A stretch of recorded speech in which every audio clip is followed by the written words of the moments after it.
Let's start off by talking about drinks. In your country, what do people normally offer guests when they come to their house? In my country, they usually offer maybe a lemonade or tea, coffee. That's the usual norms. And what do people normally drink in the summertime? Again, lemonade because it's more refreshing, or maybe like a fruit juice, a cocktail, something that's more chilled. And do people drink anything special at weddings? We do have something called kheer, which is like a sweet dessert drink, and people usually have it after their meal. And the tea is usually served after the meal as well, and it's super sweet. Now let's talk about food.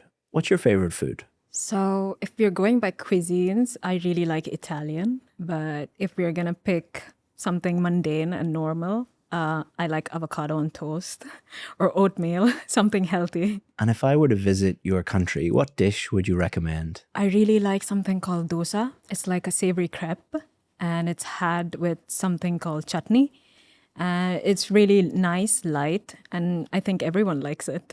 What do you normally have for breakfast? Again, dosa. It's a breakfast dish, but people also have it throughout the day.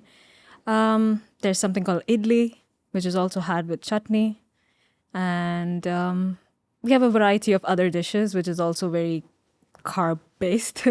And when you were a kid, what was your favorite breakfast? I was a very boring child. I liked oatmeal. I had oatmeal almost every day. And do you ever have anything special to eat for breakfast on the weekend? I really like waffles, but I'm aware it's like more on the unhealthier side, so I keep it as a treat. But yeah, I would say waffles. Now let's talk about hobbies. What is your hobby? I really love watching movies. I watch a lot of movies. I watch different kinds of movies, different languages. Doesn't matter to me if it's a different genre. I love movies. Have you always loved movies? I think I got more into movies when I joined university.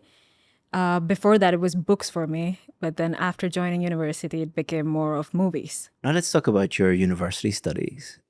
What did you study at university? So I did my undergraduate in Doctor of Dental Medicine, and it was 5 years. And then I did a year of internship in the university as well. And do you think you will continue with those studies, or are you done with studying? So I am planning on doing a master's program, but it's in healthcare management, not a specialization within dentistry, because I do want to venture into the leadership side of healthcare. And how useful will your university studies be to you in the future? I mean, university is such an important part of everyone's life. Without that, how are we supposed to, I don't know, perform as a working individual within the society? And I think it just lets you be more and do more with yourself. Now let's talk about museums.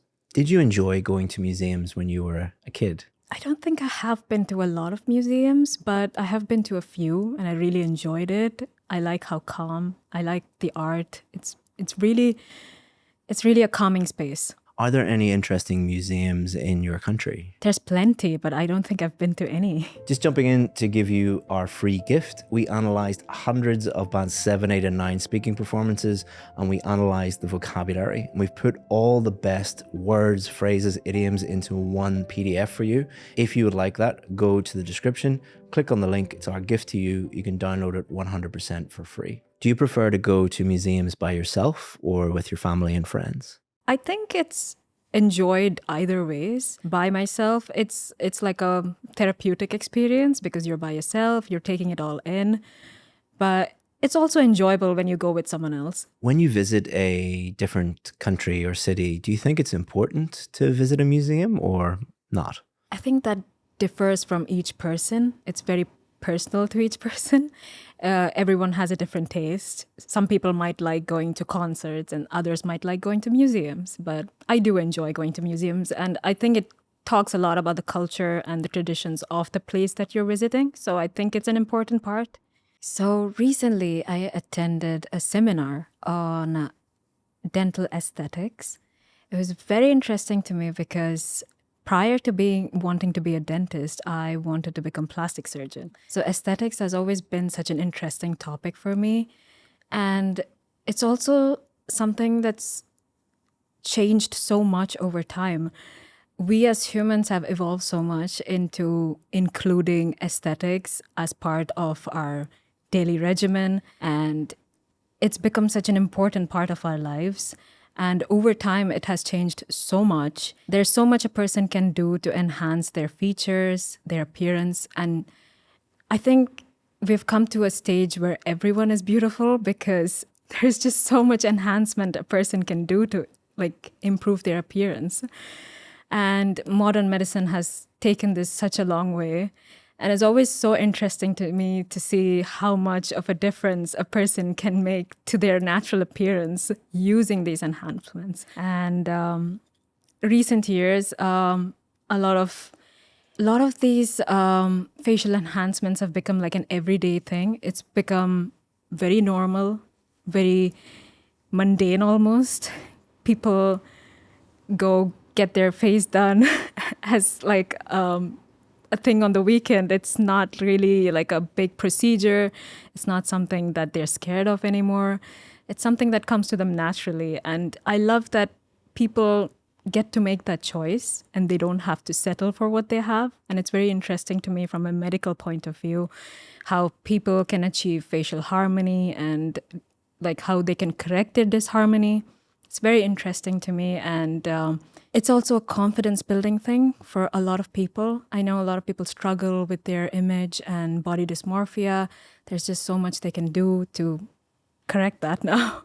So we talked about a piece of work you did for your job. We're going to move on to part 3 now, and we're going to discuss life satisfaction and job satisfaction. What are some aspects of people's lives that they sometimes feel dissatisfied with? The first thing that comes to my mind is obviously work. Most people are dissatisfied with how much they make or how their work makes them feel or how less time they get to spend with their families. So the first thing that always comes to my mind is work. And then people fight their own battles with family affairs, maybe body dysmorphia, a lot of things, I think. But work obviously comes to my mind first. Would you say someone who is ambitious is always a positive person? I mean, it can be like two sides of a coin. Someone who's always ambitious doesn't necessarily always have to take it in a positive manner. Sometimes you can overwork yourself while working towards those ambitions, and that's not always a good thing. But having an ambition is obviously very important. It's what drives you forward, and that's definitely a positive thing. What do you think is the most important thing to have a satisfactory life? I think doing things for others, something good, something that makes you feel good, and while you can also observe someone else being happy about something that you've done for them, for me personally, that would bring a lot of satisfaction.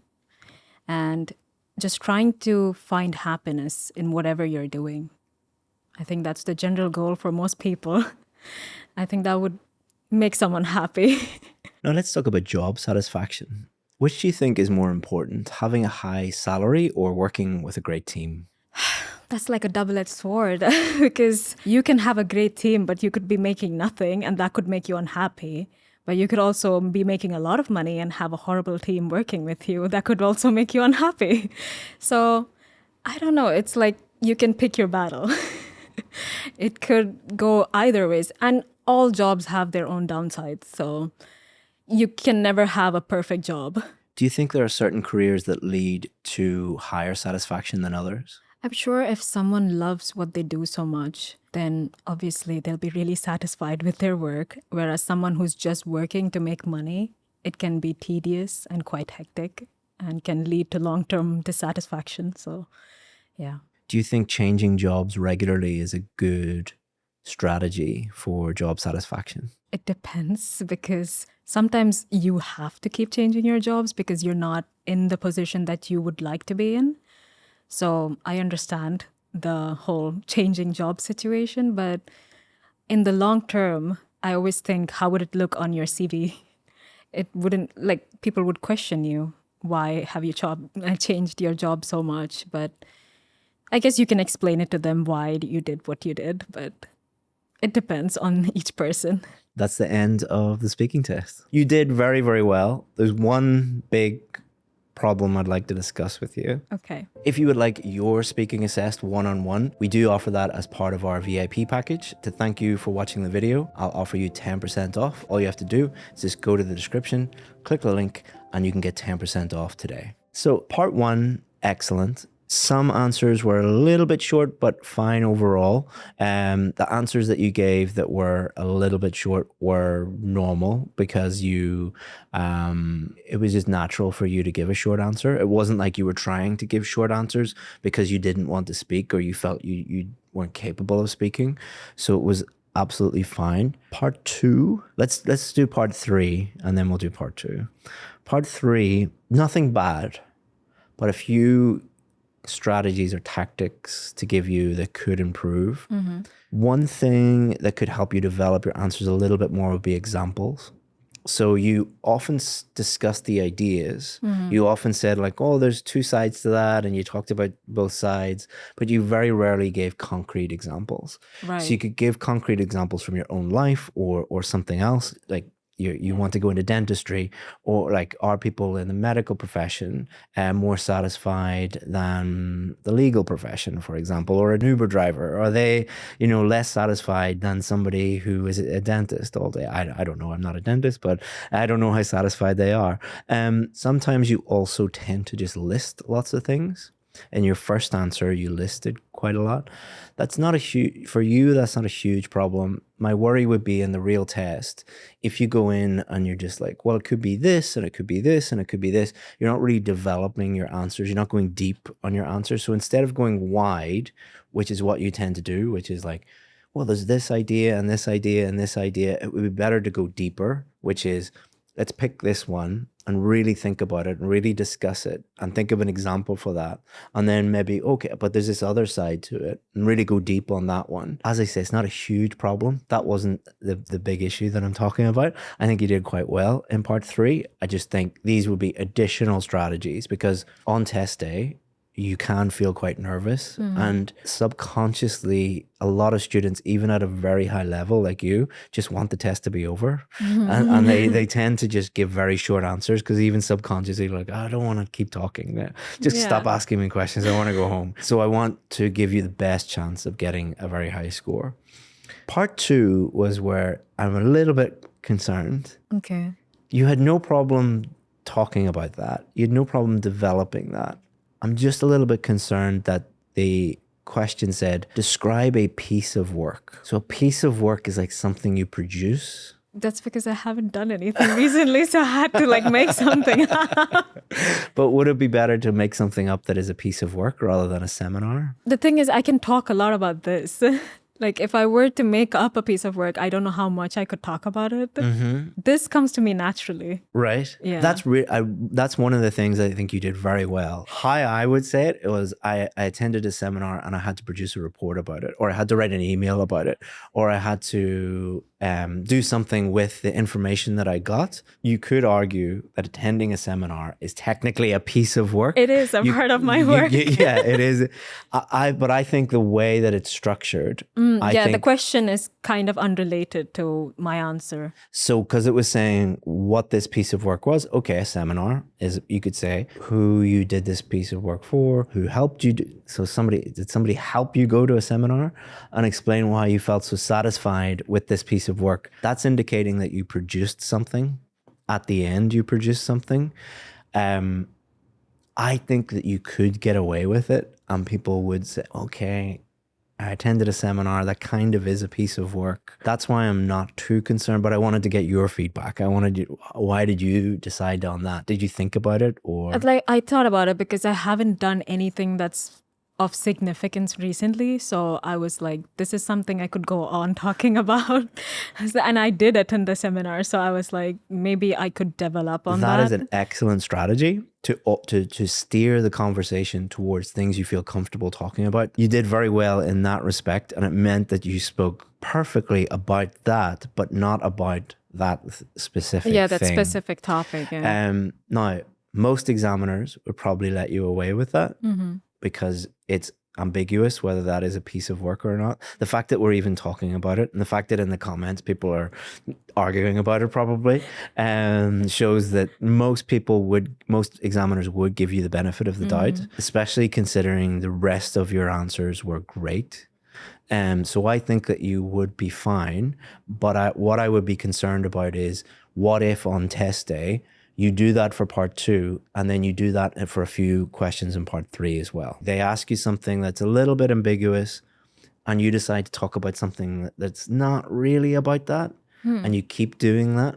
I don't think you would, but it's just, as a teacher, I want to warn you about that. For this test, I think you're fine, but I have to give you some kind of warning on that, because I wouldn't want you to just keep doing that. Let's talk about your scores. For pronunciation, excellent. Every single word that comes out of your mouth, I understand. Very clear, very easy to understand. You also have amazing higher level pronunciation features, like your intonation. It sounds very natural, like a native English speaker. And your word stress and sentence stress, again, is very, very natural. An easy band 9 for pronunciation. The other thing that is amazing is your vocabulary and your grammar. I didn't hear a single grammatical error. I didn't hear a single vocabulary error. You also have amazing vocabulary. I love the way that you did steer it towards your area of expertise. So you're saying things like daily regimen, facial harmony, and they can correct their disharmony. It was excellent all the way through. You have no problem discussing any of those topics. And it wasn't as if when you're talking about food or drinks that you don't know how to talk about those. You're still using very high level vocabulary. You're using a lot of idioms that are accurate and appropriate. It can be like two sides of a coin. That's like a double-edged sword.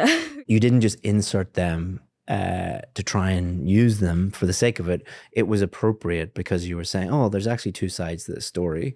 It's a double-edged sword. So vocabulary and grammar are excellent. Your fluency is also excellent. Fluency also, for the purposes of the IELTS speaking test, also includes, did you answer the question? So your fluency is a band 9, like everything. But if you continue to just not answer the question, the examiner, despite you speaking at a band 9 level, is forced to give you a lower score. So just be very, very careful with that. But for the purposes of this video, and because we discussed it as kind of a piece of work, you would get a band 9. Well done. Any questions? So Anything I can... Thank you so much. If you would like to see more speaking tests, click here. Or if you would like a full speaking course, click here.